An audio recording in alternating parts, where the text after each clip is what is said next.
네, 안녕하십니까. 정운찬의 동반성장 이야기 네 번째 시간입니다. 오늘은 대한민국 세 가지 동반성장의 전략, 세 가지 동반성장 전략이라고 하는 주제로 오늘 이야기를 나눠보도록 하겠습니다. 저는 희망사업단의 유명종입니다. 오늘도 정운찬 동반성장연구소 이사장님 나오셨습니다.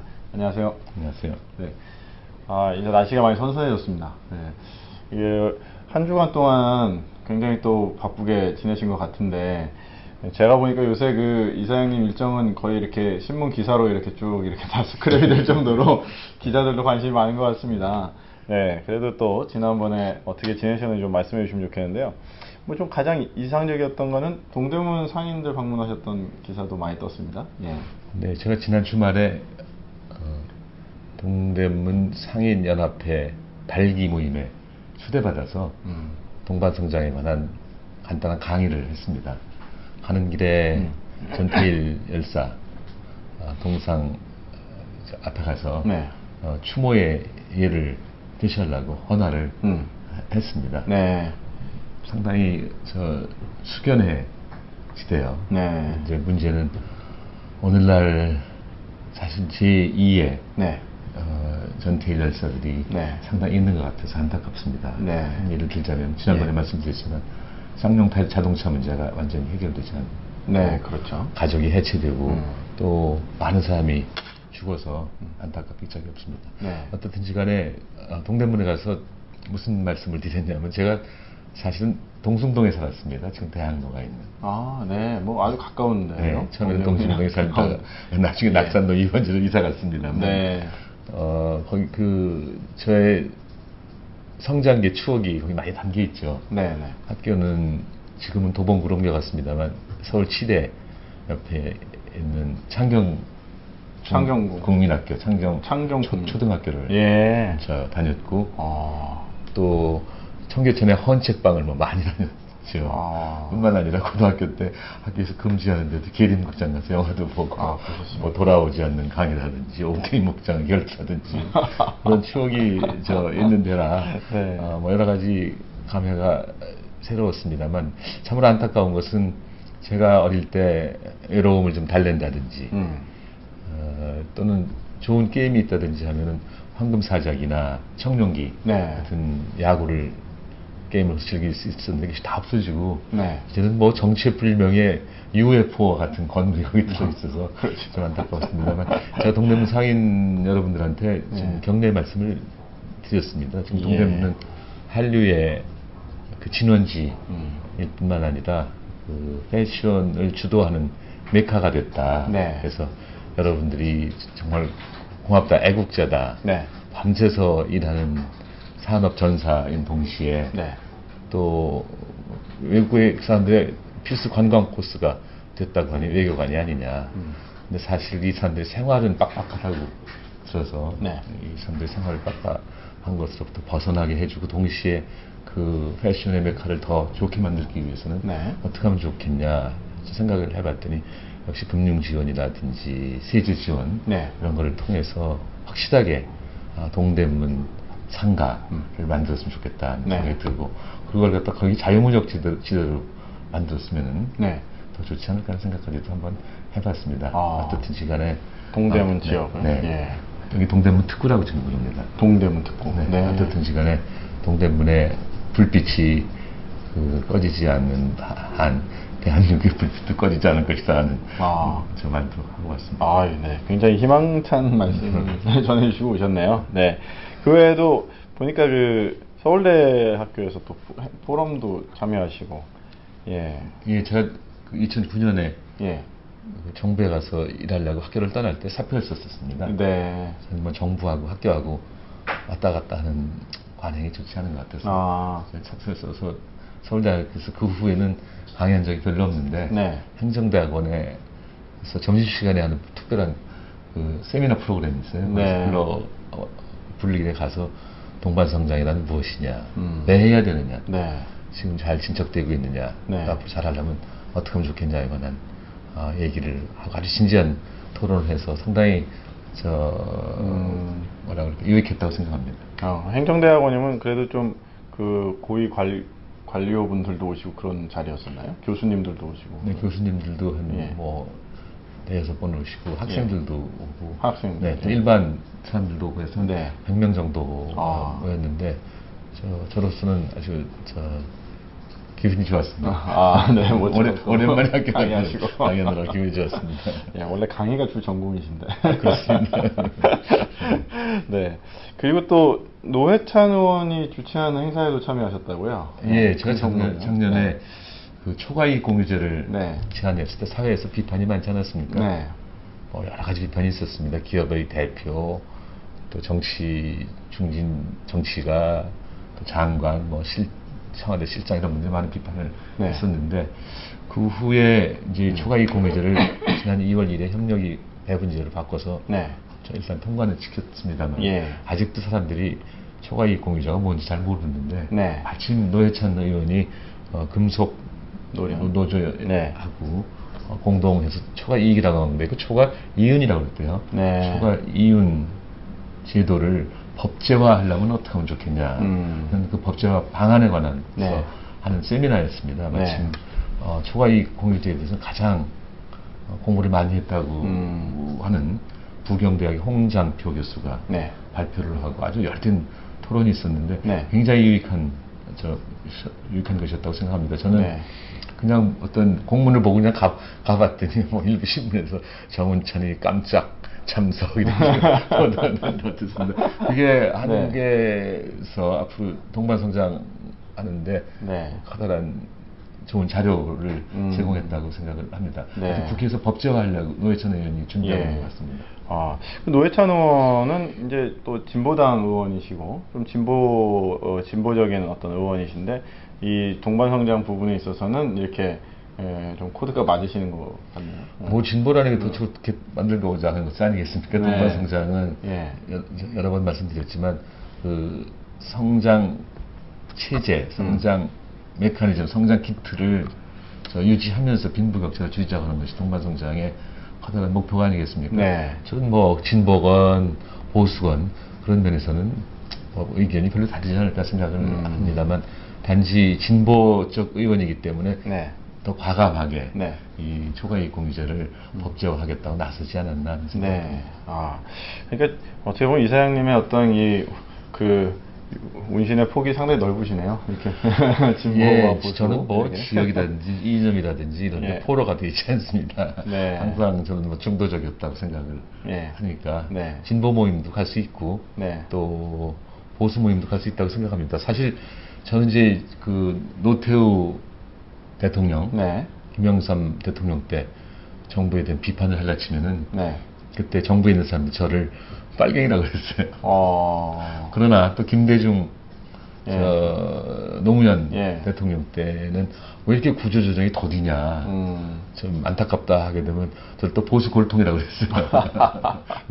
그래서 제가 정도인 것을 확인했습니다. 그러시나요? 양쪽에서.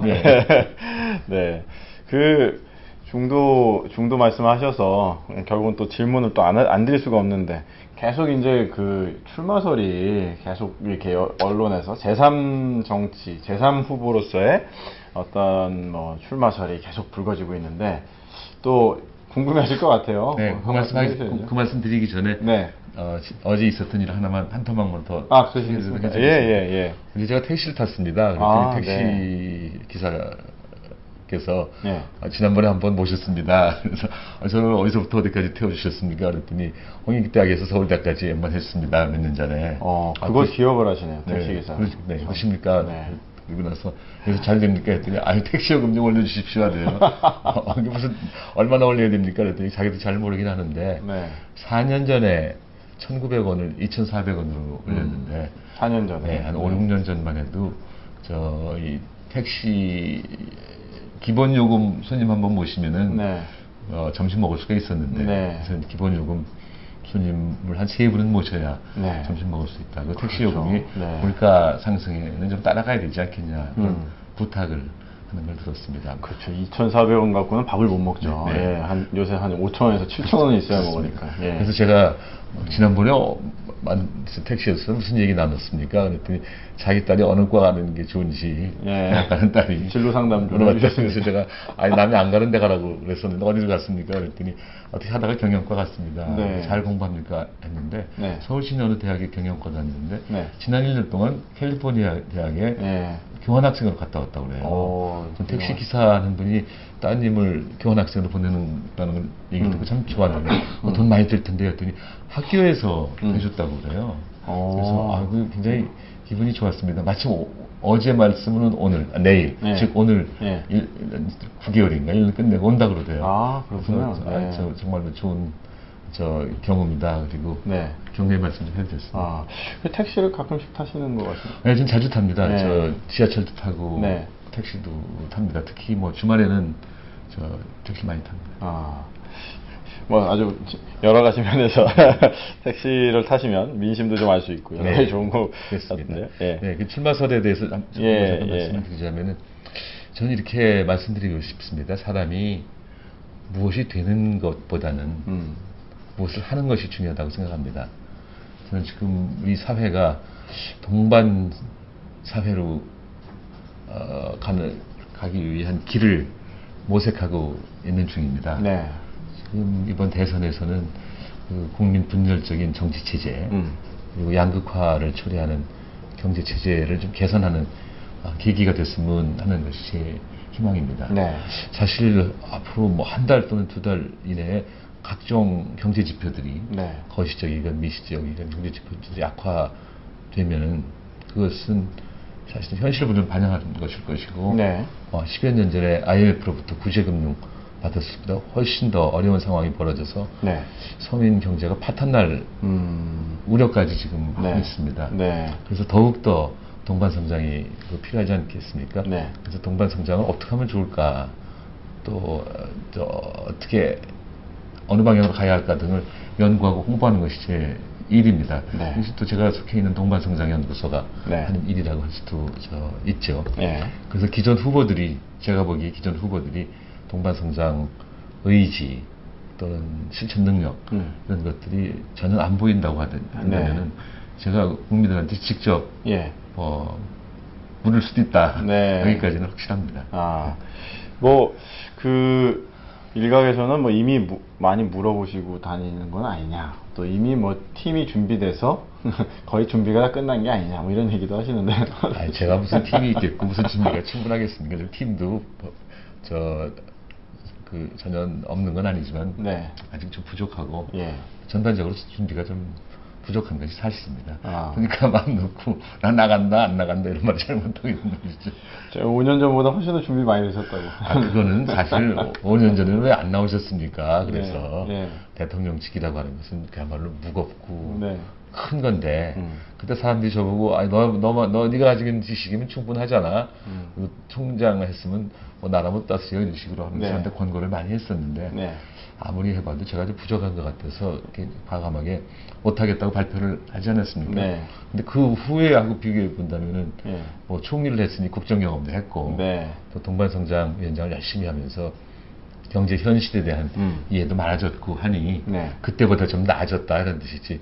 나 지금 그때보다 훨씬 준비가 많이 돼 있으니 나 나가겠다 그런 건 아닌데 제가 이 정치적 수사에 좀 약해요. 그러니까 대부분의 정치인들이나 어떤 정치적인 사람들은 수사를 언론들이 보도하기 좋게 하는 것 같은데 저는 그건 좀 부족해서 언론의 오해를 좀 받을 수도 있습니다. 어쨌든 뭐 계속 준비는 뭐 훨씬 더 많이 되시고 또 어떤 민심이 또 어떻게 흐르냐, 그러면은 어떠십니까? 동반성장을 이룰 만한 지금 현재 이렇게 대선 후보들이 쭉 있지 않습니까? 뭐 새누리당의 박근혜 후보도 있고 민주당 또 4명의 지금 경선 주자들도 계시고 또 뭐 안철수 원장, 장외 뭐 이렇게 다 있으신데 어떤 분이 좀 동반성장을 좀 가장 잘 이루실 것 같습니까? 대팀 질문하는 마음속에 조금 예상을 하고 있습니다만 그 후보들하고 만나서 깊은 얘기를 안 해봤어요. 그 후보들에 대해서 저희 신문이나 방송을 통해서는 이런 분이구나 저런 분이구나 하는 이해를 하고 있지만 네. 깊은 얘기를 안 나눠봤기 때문에 그분들한테 랭킹을 매길 수는 없습니다. 아, 그러시군요. 아직은. 네. 네. 네. 언제 한번 랭킹을 좀 매기셔서 방송에서 한번 말씀해 주시면. 쉬운 일은 아니지만 더 시키시면 하겠습니다. 네, 네, 기대하겠습니다. 네. 예. 지금 지난번에도 말씀드렸는데 그 책 거의. 예, 책이 지금 여러 가지 책을 준비해 왔는데 네. 지금 더디어서 저 책 내놓는다고 말만 해놓고 아직 못 내서 대단히 미안합니다. 네. 그런데 다시 한번 소개를 한다면 네. 제가 한 4, 5년 전에 그때까지의 저의 생을 자전적 에세이로 쓴 게 소개한 게 있습니다. 이게 가슴으로 생각하라였었는데 네. 상당한 반향이 있었습니다만 이번에는 네. 그 후 총리를 왜 나갔나, 총리할 때 무슨 어려움이 있었나 이런 걸 네. 포함하고 또 동반성장위원회 경험도 포함해서 새로 고쳤습니다. 네. 그래갖고 뭐 생각으로 승부하라. 야구책. 네, 뭐 운명의 그 구회말 투아웃인지 아니면 네. 나는 야구가 좋아하든지 뭐 이런 어떤 적당한 제목의 책을 네. 하나 써놨는데 네. 거기 이제 야구책이니까 사진이 많이 들어가야 되고 네. 또 조금 일러스트레이션도 있었으면 좋겠다고 그러는데 거기 좀 부족해서 아직 못 내고 있습니다. 그것도 빠른 시일에 나올 걸로 예상하고 있습니다. 진짜 야구책을 쓰셨습니까? 예, 제가 아주 야구 강이에요. 아, 그러세요? 네. 아. 제가 왜 야구를 시작했나, 왜 야구를 좋아하나, 야구는 인생과 좀 어떤 유사점이 있는가 이런 거를 전부 써서 저 야구 책을 내고 제가 지난번에 말씀 안 드렸는데 미국 메이저리그에 가서 네. 시구했어요. 아, 그러셨습니까? 지난 6월 1일에 네. 저 카나다의 토론토 블루제이스하고 네. 미국의 보스턴 레드삭스하고는 메이저리그 네. 아메리칸 리그 거기 가서 시구했습니다. 아, 굉장히 네. 영광스러운 네, 약간의 포물선기는 있었지만 네. 저 스트라이크를 던졌습니다. 아, 그러셨습니까? 거기 저 캐쳐한테 릭 네. 모레로라고 네. 토론토 블루제이스 캐쳐한테 그 사인볼도 받았고 아. 또 참으로 기분이 좋았던 거는 네. 우리 롯데 자이언츠의 감독하던 제리 로이스터라고 하는 사람이 있습니다. 네, 네, 로이스터. 그 사람이 롯데 네. 자이언츠를 끝내고 보스턴 레드삭스의 수석 코치예요. 아, 네. 그 사람하고 한 20여 분 동안 저 롯데 자이언츠에 대한 근황 설명해주고 또 앞으로 자기가 한국에 다시 오고 싶다 그러대요. 감독 자리가 이제 8자리밖에 없는데 어떻게 하냐 그랬더니 감독 안 줘도 한국의 야구를 위해서 공헌할 수 있다면 와서 일하고 싶다고 하는 얘기 그렇군요. 했었습니다만 네. 전 뭐 어려서부터 야구를 좋아하고 있어도 저 금년에는 별로 못 갔습니다만 네. 1년에 뭐 20여 번은 저 잠실 야구장 가서 구경합니다. 그러세요? 네. 저 응원하는 팀이 있으십니까? 네. 두산 배웠습니다. 아, 두산 팬이시군요. 근데 제가 이번에 가서 하느라고 네. 연습을 했습니다. 잠실구장에서 3번 가서 연습을 했는데 연습 과정에서 팔이 빠져갖고 너무 세게 이게 완전히 회복이 안 됐습니다. 시구 연습하시다가 팔이 빠지셨습니까? 예. 아이고 참. 이 야구에 상당한 기회가 있으시군요. 네. 예, 저는 뭐 저 두산 베어스가 이기는 날은 아주 기분이 좋고 지는 날은 좀 우울하고 할 정도이고 어제는 비로 취소가 됐던 것 같은데요. 네. 그저께는 연장 끝에 가서 또 삼성한테 이겼습니다. 그러셨군요. 네. 저는 LG 트윈스. 그러세요? LG 트윈스가 과거에 잘했는데 지난 10년간은 너무 못해가지고 약해졌어요. 좀 안타깝습니다. 요새 재미가 없어졌습니다. 네, 너무 재밌네요. 이제 좀 오늘 또 동반성장 이야기 좀 계속 이어나가야 될 것 같은데요. 네. 3가지 동반 성장 전략이다. 이렇게 해서 3가지 전략. 최근에 이제 계속 이제 뭐 자살, 공동체 붕괴, 뭐 묻지마 범죄 이런 것들이 계속 일어나고 있는데 결과적으로는 이걸 살리기 위한 전략이 이제 동반 성장이다. 저희가 이제 큰 틀에서 얘기했는데 조금 더 이제 구체적으로 들어가야 될 것 같아요. 그래서 일단 동반 성장이라고 한다면 일단 대기업과 중소기업을 같이 살리자라고 하는 측면에서 있으신 것 같고 그 외에 또 몇 가지가 있는데 먼저 그러면 중소기업을 그러면 좀 더 어떻게 살려야 될 것이냐 뭐 이런 얘기를 좀 해주시면 좋을 것 같은데요. 네. 우선 지난 5, 60년 동안의 대기업 위주의 경제 정책을 써왔습니다. 그 네. 과정에서 대기업, 특히 수출 대기업이 크게 성장을 해서 네. 우리 경제를 견인해 왔습니다. 네. 그분들의 업적은 더 비평가받아야 한다고 생각합니다. 네. 물론 뭐 거저 혼자 한 것이 아니라 정부의 도움도 많이 받았지만 정부의 도움 받는다고 다 잘할 수가 있겠습니까? 제가 정부 도움 받는다고 기업을 잘할 수가 있겠습니까? 네. 그런 의미에서 그분들의 노력을 평가합니다. 그런데 네. 이제 5, 60년 하다가 보니까 상대적으로 예. 중소기업이 너무 약해져 갖고 네. 대기업과 중소기업 간의 간격이 커졌습니다. 그래서 앞으로 상당 기간 동안은 중소기업을 위주의 네. 신산업 정책이 필요하지 않을까 하는 생각이 듭니다. 네. 지금 중소기업을 위한다는 중소기업청이 있는데 네. 중소기업청이라는 게 지금 지식경제부에 산하에 있어요. 그렇죠. 그 아래 밑에. 네. 근데 지식경제부는 제가 좀 거친 표현을 하자면은 대기업의 대변인 것처럼 보일 때가 많이 있거든요. 최근에도 동반선장할 때 지경부에서 좀 반대하셨죠. 네. 예. 이해는 좀 가요. 대기업이 우리 경제를 견인해 나가니까 네. 대기업이 안 돼갖고 우리 경제가 잘 되겠냐 네. 하는 생각에서 그런 모습을 보이는 것 같긴 하지만 이제는 이제 중소기업 위주의 신산업 정책이 필요하다는 생각이 들고 네. 그런 마당에 죄송합니다. 중소기업청을 아예 중소기업부로 만들고 예, 승격을 시킨다. 네, 그리고 네. 지식경제부는 만약에 지금처럼 대기업을 변호하고 위한다고 할 것 같으면은 네. 사실은 대기업은 이제 그냥 놔둬도 잘 살 수가 있거든요. 그렇죠. 정부 그러니까 지원이 그냥 없어도. 대기업의 사정을 살펴보고 또 에러를 어느 정도는 해서 해결해 줘야 되는 필요도 있으니까 네. 그냥 대기업청으로 한번 생각해봤습니다. 바꿔서. 네, 중소기업청은 네. 중소기업부로 하고 네. 지식경제부는 중소기업보다는 오히려 대기업을 주로 네. 돌봐왔으니 이제 대기업청으로 네. 하면 어떨까 하는 그 정부의 조직 개편 같은 네. 필요하다는 생각이 들고요. 예, 예. 그다음에 역시 중요한 거는 중소기업이 잘 되도록 해야 되는데 네. 중소기업이 잘 하려면은 뭐 딴 거 없습니다. 기술 개발이에요.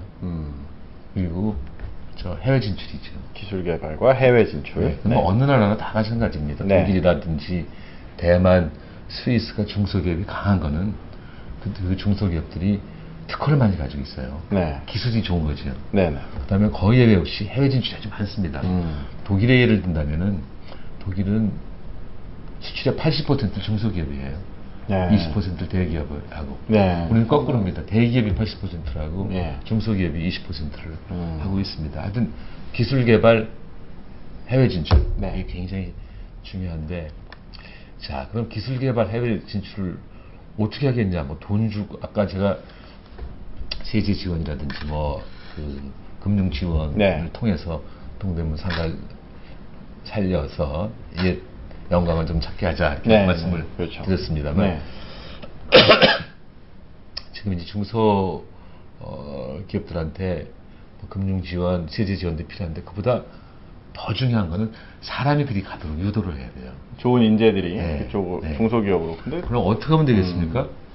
거기 조건들이 많아요. 하나는 작업장이 더 좀 쾌적하고 좋은. 쾌적해야 되고 네. 또 월급이 더 많이 줘야 돼요. 그렇죠. 임금 네. 수준이 좀 그래서 다르니까. 저는 네. 중소기업의 임금이 대기업의 한 75, 80%만 돼도 네. 사람들이 많이 우수한 인재가 할 거라고 생각합니다. 지금은 중소기업 임금이 대기업이 한 50% 정도밖에 안 되니까 사람들이 안 가요. 특히 대학 졸업자들은 네. 아이고 내가 뭐 대학까지 나왔는데 어떻게 손에 기름 묻혀 해갖고 잘하는 경향인데 그걸 좀 고쳐야 합니다. 네. 그러려면은 중소기업의 그 고용 네. 이게 잘 되도록 유도를 해야 되겠네요. 우선 그 대기업 졸업자들한테 대학 졸업자들한테 네. 대기업에 가면 일시적으로 돈을 많이 받을지 모르지만 장기적으로는 중소기업이 그 상해성을 통해서 혁신을 할 수가 있으니 좋은 수도 있다 이렇게 얘기는 하지만 잘 안 먹혀 들어가거든요. 네. 그래서 어떻게든지 중소기업의 월급을 좀 올리는 여러 가지 방안을 네. 마련해야 된다는 생각을 하고 있습니다. 네. 자 그런 걸 하나 생각해 볼 수가 있고 또 하나는 역시 대기업들이 지금 중소기업에 대해서 여러 가지 횡포를 부린다고 하지 않습니까? 예. 후려치기가 제일 큰 납품가 거. 후려치기. 네. 예. 그 외에도 또 있어요. 그 주문할 때 서면 주문하지 않고 구두 주문합니다. 구두 주문은 이거는 뭐 근거를 남길 수가 없으니까 상당히 위험한 거 아니에요? 10개 만들어 달라고 만들어 가면 8개 주문했는데 이런 식으로 되고. 뭐 세상에 잘 알려진 얘기지만 또 대금 결제를 현금으로 안 하고 아직도 어음으로 하는 것이 대부분입니다. 그래서 이걸 좀 고쳐야 될 뿐만 아니라 제가 여러 번 말씀드렸는데 하여튼 다른 방법은 중소기업 적합업종을 선정해 갖고 대기업들이 중소기업 적합업종에는 못 들어오게 한다든지 또 초과이익 공유제 같은 걸 해갖고 대기업들이 뭐 이익을 많이 남기면은 중소기업이 잘 돼야 하니까 그 이익 일부를 돌리는 것도 있지만 동시에 되게 그 이익이 많이 남긴 원인에 많은 부분이 그 납품과 후려치기로 해서 그렇다고 한다면은 그 보상적 차원에서도 저 기업들한테 좀 돈을 주어서 고용 안정을 위해서 기술 개발, 해외 진출, 고용 안정을 위해서 저 기여할 수 있을 겁니다. 고용 안정이라는 건 무슨 뜻이냐면 중소기업 적합업종이라 선정이라든지 초과이익 공유를 통해서 중소기업이 돈이 더 생기면은 투자 대상은 있지만 돈이 없어서 투자 못하는 상황을 개선할 수가 있고 그렇게 되면 중소기업이 발전하고 결국은 대기업 발전으로 연결될 거라고 생각합니다. 네, 그렇습니다. 지금 정운찬의 동반성장 이야기 4번째 시간 진행하고 있고요. 지금 어떻게 동반성장을 이룰 것이냐 좀 더 구체적인 이야기들을 진행하고 있습니다. 혹시 이 방송 보시면서 질문하실 분들은 샵 정운찬 붙여주셔서 질문해 주시면 답변해 드리도록 하겠습니다. 네. 첫 번째는 이제 중소기업을 살려야 된다. 그 말씀은 이제 저희들이 사실 방송 내내 많이 하셨고요. 근데 또 어떻게 해야 동반성장을 이룰 수 있을까요? 두 번째 전략이 있다면요.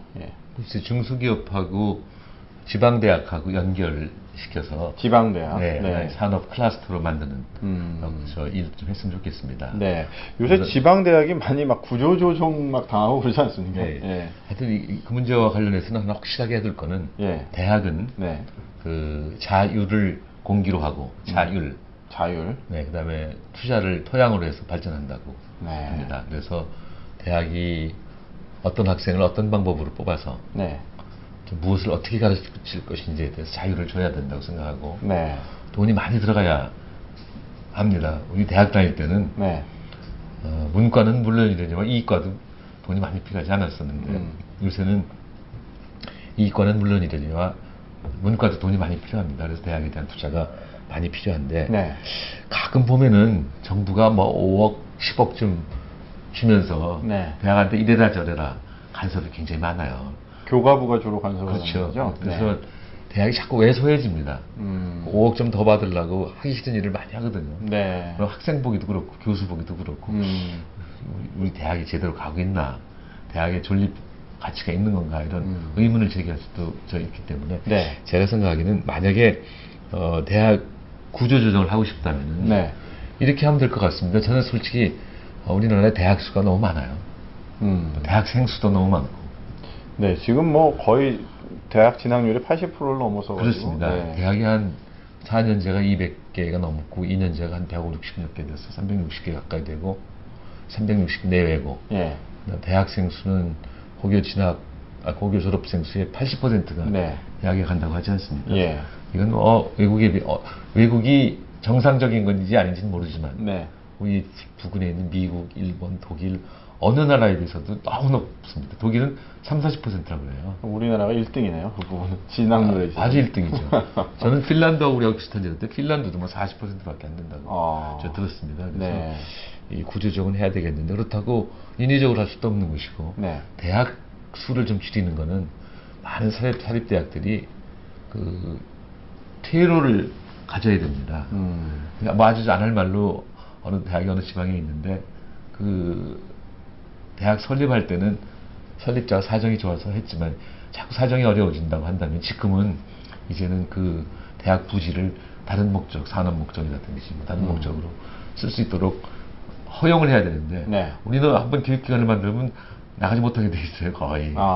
그래서 딴 걸로 바꿀 수가 없군요. 대학 그 수와 관련해서는 대학한테 퇴로를 마련해 줬으면 좋겠다는 생각이고 대학생 수와 관련해서는 역시 고등학교 졸업해도 떳떳이 살 수 있다.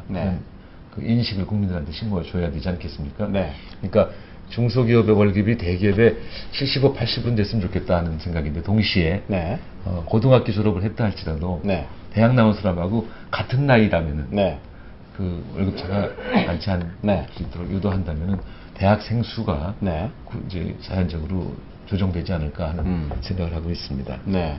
그 지방 대학이 그러면은 중소기업이나 또 대기업이랑 좀 더 연계를 해서 지방 대학이 커야 또 동반 성장이 된다. 서울의 주요 대학만 이렇게 인재가 집중하는 게 아니라. 그렇습니다. 지금 대기업들이 주로 서울에 있는 대학들하고 산학 연계를 하고 있는데 그러니까 아무래도 뭐 대기업들이 물론 지방에 있는 대학에 가는 것도 굉장히 좋지만 만약에 그게 적극적이지 않다면은 좀 더 정부가 적극적으로 나서서 지방에 있는 대학하고 지방에 있는 기업하고 지방의 대기업들은 중소기업이 많지 않습니까? 그 연계를 시켜갖고 산학 연계 클러스터를 만들어서 그 각 지방의 독특한 산업도 키우고 동시에 그 지방에 있는 대학은 그 산업을 키우기 위한 대학으로 만들고 물론 그것만 하라는 건 아닙니다. 그거에 특화하면 좋겠다는 인재들이 그렇게 해서 좀 고용도 보장이 되고 그렇습니다. 그렇게 할 수 있도록 한 30-40년 전에 무슨 경북대학은 전자공학 중심대학 부산대학은 기계공학 중심대학 이런 식으로 됐었는데 그게 좀 퇴색한 게 아닌가 하는 생각이 듭니다. 사실 대학이 대학을 더 육성해야 됩니다. 제가 대학 다니던 60년대 후반기만 해도 대한민국에서 제일 좋은 대학 실고로 좋다는 게 좀 어폐가 있습니다. 대학생들이 선호하는 대학. 왜냐면은 뭐 서울대학, 경북대학, 부산대학이 있었는데 서울대, 경북대, 부산대. 부산대, 경북대학이지 경북대, 부산대 같은 빅3가 그랬었는데 지금은 빅10에 지방대학 하나도 없어요. 전부 서울에 있는 대학들이 대학의 빅10을 이루고 있습니다. 그래서 지방대학의 발전이 없이는 지방에 있는 산업이 발전하기 힘든다는 생각이 듭니다. 여기에 대해서는 정말 각별하게 신산업 정책을 통해서 중소기업 육성을 해야 되지만 신대학 정책을 통해서 정말 지방에 있는 대학 육성에 각별한 관심을 둬야 된다고 생각합니다. 지방 명문, 지방의 대표적인 뭐 경북대, 부산대, 뭐 전남대, 충남대, 뭐 전북대 많죠. 좋은 학교 참 많습니다. 그 지방 명문을 육성해서 그래서 침체에 있어요. 다 거의 대부분. 이제 기업들이 접근 안 하고 또 아무래도 그 지방자치단체가 많이 도와줘야 되는데 지방자치단체가 재정이 튼튼치 못하니까 중앙정부에 의뢰하는 게 많이 있고 중앙정부에 의뢰하고 보니까는 자꾸 대학 구조조정 한다는 명목으로 대학에 대한 간섭이 너무 많아서 안타깝습니다. 알겠습니다. 이게 참 그런 좀 지방 명문을 빨리 육성하는 정책도 너무 중요하다는 생각이 드는데요. 그리고 이제 복지에 대한 좀 새로운 접근을 좀 시도하시는 게 또 동반성장이 중요하다 이런 말씀 하시는 것 같은데. 지금 우리 복지 정책을 보면은 다시 말해서 정치가들이 내세우는 복지 아이디어를 보면은 참 세상이 많이 바뀌었습니다. 지금 새누리당의 복지 정책은 과거에 민주당 복지 정책 같이 돼버렸고 민주당 또 민주통합당 복지 정책은 과거에 민노당 정책처럼 또 지금 통합진보당인가요? 거기 정책은 뭐 구사회주의 국가 복지 정책하고 거의 비슷해요. 이것들을 과연 해낼 수 있는지 예산의 뒷받침 없이 복지만 얘기하는 게 현실성이 있느냐 그렇습니다. 걱정이 됩니다. 그래서 또 정치철이 와갖고 그냥 유행가처럼 복지하는 게 아닌가 하는 안타까움이 있습니다만 몇몇 분들은 그래서 복지 포퓰리즘 아니냐 뭐 그런 얘기도 그분들이 그 정치인들이 내세우는 거는 사후적 복지입니다. 사후적 복지 생산 과정을 거쳐서 소득의 차이가 많이 날 뿐만 아니라 저소득층이 사기가 너무 어렵다면은 그 고소득층한테 세금을 거두어서 저소득층한테 주자는 것이죠. 그런 한편으로는 조세 저항이 있을 수도 있고 또 한편으로는 조세 저항이 없다 할지라도 나누는 과정이 굉장히 어려워요. 지금 그 복지 정책에서 좀 낭비가 많이 있다는 것이죠. 그리고 그러면 조세 저항이 있을 경우에는 아예 정부가 적자 재정을 또 할 수도 있는 건데 적자 재정이라고 하는 것은 재정 건전성 문제가 생기기 때문에 또한 문제가 있지 않겠습니까? 지금도 정부 부채가 적지 않죠? 예. 많죠. 예. 물론 다른 나라에 비해서는 아직은 괜찮다는 그러지만 네. 그야말로 재정 건전성을 잘 유지해온 것이 최근에 우리나라의 신용 등급이 올라가는 거라고 네. 할 수가 있지 않겠습니까? 예. 그런 의미에서 그건 지켜야 된다는 생각이 드는데 제가 말하는 복지는 사전적 복지입니다. 사전적 복지. 네. 네. 생산이 끝난 다음에 분배가 아니라 네. 생산 과정에서 네. 분배를 고려하는 생산 시스템을 갖자는 거죠. 그러니까 아예 복지라고 인식을 못 하는데 그게 이미 복지 프로그램 안에 들어가 있다. 맞습니다. 예. 예를 들자면 두 가지 예만 들어보자면 네. 헐리우드에서 1920년대에 네. 영화 제작하는 사람들이 감독이며 배우며 불러놓고는 지금 내가 이 정도밖에 개런티 못한다. 개런티 개라. 네. 그렇지만 대박이 나면 훨씬 더 많이 주겠다고 약속을 미리 해버리는 거예요. 네. 그러니까 지금 사전적으로 나중에 대박이 안 나면 난 모르겠다. 대박이 난다면은 대박의 일부 네. 또는 상당 부분을 감독이나 배우나 관계자한테 주겠다고 약속을 한 것이죠. 네. 마찬가지로 우리 예를 들자면은 예. 수출 대기업들이 납품과 후려치기 할 때는 뭐 나쁜 마음에서 그런 것도 있을지 모르지만 수출 네. 잘하려고 하는 거거든요. 네.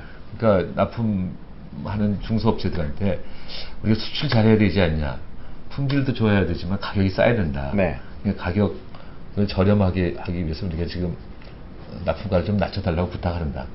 그런데 이 납품가를 낮추고 원가 절감이 돼서 수출가가 낮아지면 수출 많이 되고 이익 많이 남고 네. 그 이익이 예상하는 이익보다 더 많이 남을 경우에는 다시 말해서 대박이 났을 경우에는 네.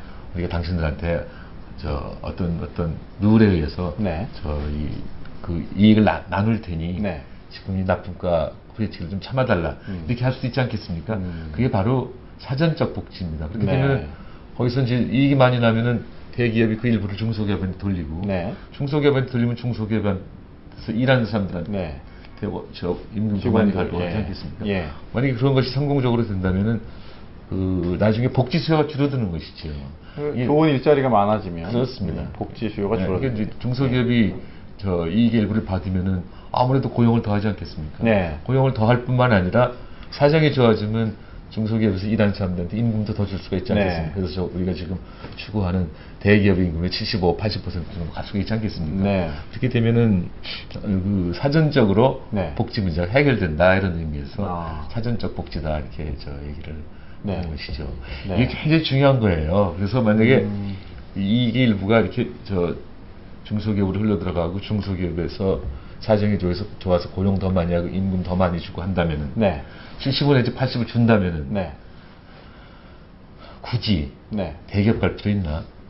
또 대기업 꼭 가야 한다고 하면은 이른바 인류대학으로 가려고 그러지만 네. 꼭 그럴 필요 없이 중소기업과도 상당한 대우를 받는다면 네. 꼭 인류대학 갈 필요 있나? 네. 그러니까 이 무리한 사교육이 줄어들지 않겠습니까? 그래서 이거는 사실은 중소기업의 문제를 떠나서 네. 교육의 변화의 문제까지도 연결될 수 있을 것이라고 생각합니다. 네. 그러니까 결과적으로는 생산적 복지, 사전적 복지가 이루어지면 중소기업이 성장하면서 고용이 증대되니까 실업급여라든지 또 고용에서 벗어난 사람들을 위한 임금을 그걸 복지 예산으로 지급할 맞습니다. 필요가 없으니까 좋은 아예 거고. 사전적 복지는 예. 아예 미리 복지 수요를 없애지는 못한다 할지라도 줄이는 거고 최소한 줄여서 네. 그것이 고용 시장에서 그렇습니다. 될 수 있도록. 네, 그렇습니다. 네. 그리고 이제 지방 대학 같은 경우도 결국 사교육비나 이런 것들이 가계 재정에 상당한 압박을 주는데 치열한 인류 대학 경쟁 이거에서 좀 자유롭게 되면서 그렇습니다. 지방 대학에서도 얼마든지 자아 실현도 하고 일자리도 그렇습니다. 취직도 그래서 중소기업 하시고. 육성이라고 하는 것은 예. 교육개혁하고도 일맥상통한다 이렇게 좀 생각을 하고 있습니다. 네. 교육과 이게 중소기업이 단순히 이제 중소기업 산업 정책으로만 가는 게 아니라 이것이 복지와 교육 문제까지 같이 맞물려 그렇습니다. 돌아간다라고 보시면 그래서 지난 네. 5, 60년 동안에 대기업 위주의 경제 정책을 했다면은 네. 앞으로는 상당 기간 동안 네. 얼마가 될지 모르지만 중소기업 위주의 신산업 정책이 나오면 네. 그건 교육 문제도 해결할 수가 있고 네. 복지 문제도 해결할 수가 있고. 네, 사실 우리나라가 교육과 복지 때문에 사실 국민분들이 스트레스도 많이 받고 그렇습니다. 불안해하고 그렇습니다. 계시거든요. 그래서 정말 예. 저 어린이 성범죄도 생기고 묻지마 네. 살인도 나오는데 이런 그런 사회적 예. 현상, 또 사회적 병폐라고 하는 것은 사실 어떻게 살기가 너무 어려워서 네. 그냥 삶을 포기한 사람들이 하는 게 아니겠습니까? 그런 생각이 듭니다. 한 향후 10년간은 이러한 중소기업 육성 정책이 좀 국가의 주요 전략으로 좀 가야 되지 않나 생각이 드네요. 10년이 될지 20년이 될지 잘 모르겠지만 앞으로 방향 전환이 확실하게 있어야지 말만 중소기업 육성, 네. 중산층을 두텁게 네. 뭐 서민을 따뜻하게 할 것이 네. 아니라 실제로 말만 하지 말고 실제로 네. 중소기업을 매 사람이 많이 가도록 하는 그렇죠. 네. 정책을 세우게 되면은 네. 자연히 해외 진출, 기술 개발, 고용 안정 이런 것들이 이루어지고 나머지 사회 문제도 네. 상당히 완화될 거다 이렇게 생각하고 있습니다. 네, 정말 올해가 좀 분수령이 될 것 같다. 꼭 좀 그러한 정책으로 대한민국 호가 좀 이렇게 방향을 선회하는 원년이 이제 올해 되면 좋겠다 그런 생각이 드네요. 그렇습니다. 네, 사실 이런 걸 결국 실현하기 위해서는 역시 정부와 이 대권이 누구한테 가느냐, 어떠한 팀에 의해서 대한민국의 이 운전대가 잡히느냐에 따라서 많이 바뀌지 않겠습니까? 그렇습니다. 뭐 동반성장, 다른 것도 그렇지만 동반성장이라고 하는 것은 궁극적으로 최고 통치자의 그 의지에 달려 있다고 저는 믿습니다. 네. 그래서 이번에 12월에 대통령을 뽑을 때 우리 국민들이 정말로 이 동반성장 잘할 수 있는지 없는지, 동반성장의 이념에 찬성하는지, 의지가 있는지, 또 실천 능력이 있는지를 잘 봐서 뽑았으면 좋겠다는 생각이 듭니다. 아까 이제 그 대선 후보들이 동반성장 의지가 있느냐 뭐 이런 말씀을 많이 잠깐 했었지만 그 제3지대 후보론이 계속 이제 이야기가 되면서 뭐 안철수 원장도 그렇고 또 최근에 강지원 변호사도 출마 선언을 하셨고요. 이런 분들이 제3지대에서 정책 중심의 어떤 연대의 가능성 이런 것들은 어떻게 보십니까? 네. 글쎄요, 저는 뭐 사람이 새롭다고 그래서 제3지대가 아니라 생각이 새로운 사람들이 기존의 정치의 패러다임이나 다르게 저 제3지대를 형성해야 된다는 생각을 하고 있습니다. 지금 뭐 아까도 말씀드렸지만 지금 정치 발전하고 경제 발전이 동시에 이루어져야 되거든요. 정치 발전은 국민 분열적 정치 체제를 개선하는 것이고 정치 발전은 양극화를 해소하는 동반성장을 하는 것이 경제 발전이라고 생각이 듭니다. 그래서 제3세력을 형성하고자 하는 사람들은 이 두 가지를 명심하고 정말 그 양극화 해소를 통한 동반성장의 의지가 확고한 사람들이 제3세계라고 그럴까요? 제3정치, 제3지대를 형성했으면 좋겠습니다. 사실 아까 정치개혁 잠깐 말씀하셨는데 지난주에 막 그 인터넷을 달군 정치 주요 이슈는 또 그 안철수 원장 불출마 종용 관련된 또 금태섭 변호사의 기자회견 이런 것들이 굉장히 크게 불거지지 않았습니까? 지금도 막 후폭풍이 심한데요. 어떻게 보십니까? 글쎄요. 저는 그 신문만 봐갖고는 친구들끼리 뭐 그런 얘기도 못하냐 하는 생각도 해봤습니다. 그러나 만약에 그 금태섭 변호사가 정준길 전 공보위원하고 얘기했다고 하지 않습니까? 근데 정준길 공보위원은 공인입니다. 그렇죠. 새누리당의 공인이 아무리 친구라 할지라도 어떤 뭐 협박성 발언을 했다고 금태섭 변호사 말대로 협박성 발언을 했다고 한다면 저는 제 판단으로는 아무래도 새누리당에서 이런저런 압박이 있었지 않았나 하는 짐작을 해봅니다. 정준기 의원을 약간 압박을 해서 아닙니다. 그게 아니고 그게 아니라 만약에 금태섭 변호사가 느끼기에 아무리 친구지만 정준길 전 공보위원이 뭐 출마하지 말라는 식으로 협박을 했다고 금태섭 변호사가 느꼈다면 그거는 정준길 전 공보위원이 이런저런 모습으로 또는 새누리당이 이런저런 모습으로 출마에 관한 압박을 가한 것이 사실이 아닌가 하는 사실상 압박한 거나 다름없다. 그래서 뭐 공적인 검증이나 뭐 사적인 검증이나 다 필요합니다. 네. 근데 사실에 입각을 해야지 예. 그냥 루머에 입각하면 안 된다고 생각합니다. 그걸 보면서 저는 이 공작 정치가 네. 생각났습니다. 박정희식 공작 정치, 박정희식? 유신 정치적 공작 정치가 네. 생각났는데 이거는 지금 한 세대를 넘어가고 다시 태어나는 게 아닌가. 공작 정치가 새로운 공작 정치의 네. 시작. 예, 그래서 이런 거는 정말 있으면 안 된다. 네. 이거는 정말 우리가 온 국민이 네. 다 노력을 해서 이런 것들이 다시 나타나지는 않아야 되겠다는 생각을 했습니다. 네.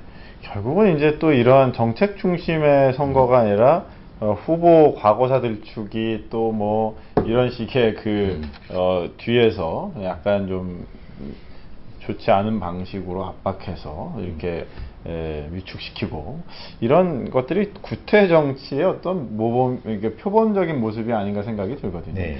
이번 대선은 좀 이런 것으로부터 좀 탈피해야 되지 않나요? 글쎄 지금까지로 봐서는 그렇게 희망이 별로 안 보여요. 너무 그냥 이 폭로, 재폭로 뭐 이런 식으로 그래서 안타깝습니다만 결국 그거는 우리 국민이 현명해야 됩니다. 네. 개혁이라고 하는 것은 국민의 수준 이내에서 할 수 있다고 하지 않습니까? 네. 근데 지금 보면은 너무 이미지 정치를 해요. 그렇죠. 네. 언론이 좀 부추긴다고 생각합니다. 매일 여론조사를 해서 발표를 하니까 사람들은 뭐 A라는 사람이 좋다, B라는 사람이 좋다가 아니라 A가 지지율이 높구나, 아, 오늘 떨어졌구나, 아니 나쁘다, 내일 올랐구나, 아 괜찮구나 이런 식으로 하는데 무슨 주식시장 등락하는 것처럼. 그래서 국민들이 좀 더 현명하게 판단하셨으면 좋겠습니다. 저는 우리 국민들이 굉장히 현명하다고 생각합니다. 언제든지 선거 결과를 보면은 정말 국민이 현명하구나 이렇게 생각은 하는데 그 시대에 딱 맞게. 근데 결국은 정치인들이 우리 국민을 무시하는 것 같다는 생각이 들어요. 그래서 사실은 우리 국민들이 정신을 바짝 차려서 그야말로 국민을 위한 정치 개혁을 해야 되지 않냐 하는 느낌입니다. 네. 이제 정치 개혁이 경제 개혁만큼 어떻게 보면 경제 개혁보다 좀 더 어렵지 않나 생각이 좀 드는데 어떠십니까? 그건 모르겠습니다만 양쪽 다 어렵죠. 경제는 이렇게 눈에 막 보이니까. 그렇죠. 중소기업에서 합시다. 중소기업에 사람 더 가게 합시다. 월급 75, 80% 되게 합시다. 이런 식으로 하는데 정치 쪽은 제가 이 경제학 공부한 사람으로서 정치인데 잘 몰라서 그런지 모르지만 눈에 잘 안 보여요. 그래서 더 어려워 보이는 것은 사실입니다만 양쪽 다 어렵죠. 그렇죠. 네. 그리고 어쨌든 이번 대선에서는 어쨌든 깨끗한 정치가 좀 정책 선거도 좀 이루어지고 또 말씀하신 것처럼 동반 성장을 이룰 수 있는 후보가 꼭 좀 이렇게 국가 운영에 열쇠를 쥘 수 있도록 그렇게 좀 돼야 될 것 같은데 거기에 대해서 어떤 방식으로 좀 기여를 계속 해 나가실? 저는 동반 성장에 도움이 되는 것이라면 무슨 일이든지 다 하겠다고 하지 않았습니까? 지금도 우리 동반 성장 연구소를 통해서 뭐 심포지엄이나 세미나 또 뭐 이제 토크쇼 이런 거를 통해서 우리 국민들한테 동반 성장의 필요성을 역설을 하고 그다음에 국민들한테 누가 동반 성장을 잘할 수 있는지 또 누가 정치 발전을 잘할 수 있는지 눈을 크게 뜨고 좀 지켜보시라고 홍보를 하고 있습니다. 제 자신이 지난 20여 년 동안 뭐 재벌 개혁을 비롯해서 균형 발전에 대한 공부를 많이 했습니다. 이것이 하면 동반 성장에 대한 공부를 많이 했다는 것이죠. 그걸 세상에 좀 더 많이 알려서 우리 국민들이 12월 대선 과정에서 현명한 판단을 하도록 유도를 하겠습니다. 계속 좀 열심히 뛰시겠네요. 항상 바쁘게 살고 있습니다. 제가 그래서 궁금한 게 하나 있는데 그 사모님 있습니다. 이렇게 맨날 바쁘게 지내시는 거에 대해서 어떻게 보십니까? 저희 사람이 이해심이 많습니다. 그렇습니다. 뭐 요새만 바쁜 게 아니라 사실은 일생을 굉장히 바쁘게 살아왔습니다. 그냥 교수할 때는 매일 공부만 하는 모습이 좀 싫었을지도 모르고 사실 총장할 때부터 그렇게 바빠졌어요. 총장 굉장히 바쁜 거예요. 그렇죠. 정말 시간이 없습니다. 그리고 총리할 때도 바빴고 동반성장 위원장 할 때도 바빴고 그래서 저희 집사람한테 항상 미안한 마음인데 참 다행인 것은 또 고마운 것은 저희 집사람이 그 바쁜 저에 대한 이해를 잘 해주는 것으로 판단합니다. 제가 무뎌갖고 예. 그 불만을 못 알아듣는지도 모르지요. 그러나 제가 판단하기에는 이해심이 많은 것처럼 보입니다. 들으실 시간이 없으신가요? 모르겠네요. 예. 혹시 뭐 이렇게 만약에 국민이 이렇게 불러가지고 또 요번에 대선을 나가게 됐어요. 이렇게 사모님께 말씀을 하시면 반대하실까요? 어떻게 하실까요? 네, 저희 집사람은 뭐 제가 하는 일에 대해서 네. 항상 중립적입니다. 큰 찬성도 안 하고 네. 큰 반대도 안 하는데 우리 집 애들은 탐탁지 않은 것 같아요. 제가 너무 바쁜 것 같습니다. 그러세요? 네. 오히려 이제 사모님이 상당히 이 마음을 이렇게 딱 예, 뭐 딴 건 몰라도 이해심은 많은 것 같습니다. 네. 네, 그렇습니다. 네, 오늘 아주 동반성장의 전략에 대해서 구체적인 이야기를 조금 더 해봤습니다.